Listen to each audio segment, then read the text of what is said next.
The all-new entry-level sports bike from BMW, the G310RR.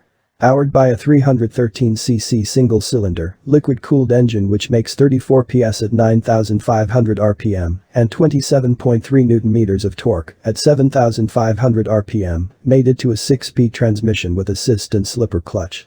The bike comes with a full TFT display and 4 riding modes: urban, rain, sport, and track.